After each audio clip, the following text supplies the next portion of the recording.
চব্বিশের অভ্যুত্থানে ইন্টারনেট বন্ধ করে গণহত্যায় উস্কানি দেওয়া মামলায় জয় ও পলকের বিরুদ্ধে বিচারের আনুষ্ঠানিকতা শুরু হয়েছে। এদিকে গুম খুনের মামলায় সেনা কর্মকর্তা জিয়াউল আহসানের সাক্ষী সাবেক সেনাপ্রধান ইকবাল করিম ভূঁইয়ার ফের জেরা হবে আগামী সোমবার। মুদাসসির আলীর প্রতিবেদন।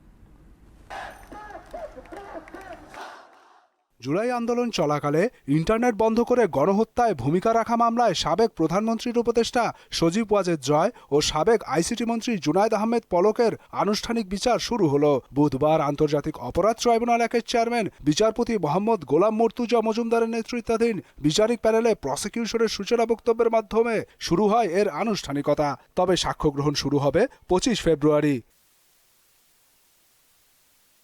সূচনা বক্তব্যে জয় ও পলকের সম্পৃক্ততার বিষয়টি তুলে ধরেন chief prosecutor Mohammad Tajul Islam. Internet বন্ধ করে দিয়ে গণহত্যা সংগঠনের ব্যাপারে তারা সর্বাত্মক সহযোগিতা করেন এবং জুনায়েদ আহমেদ পলকের সাথে অন্যান্য মন্ত্রীদের সালমান এফ রহমান সাহেবের কথোপকথনের মধ্য দিয়ে দেখা যাচ্ছে এই গণহত্যাকে ফ্যাসিলিটেট করার ব্যাপারে তাদের মধ্যে সলা পরামর্শ হয়েছে, ষড়যন্ত্র হয়েছে, পরিকল্পনা হয়েছে, সেগুলো আমরা এখানে তুলে এনেছি।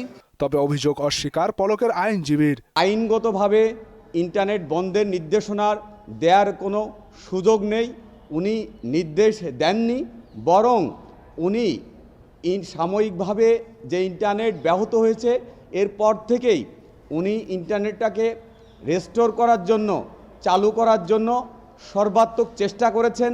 একই ট্রাইব্যুনালে সাবেক সেনা কর্মকর্তা জিয়াউল আহসানের বিরুদ্ধে গুম খুনের মামলায় সাক্ষী সাবেক সেনাপ্রধান ইকবাল করিম ভূঁইয়ার জেরা করা হয়। জিয়াউলের পক্ষে জেরা করেন আইনজীবী আমিনুল গনি টিটো। ইকবাল করিম ভূঁইয়ার ফের জেরা হবে 23 ফেব্রুয়ারি।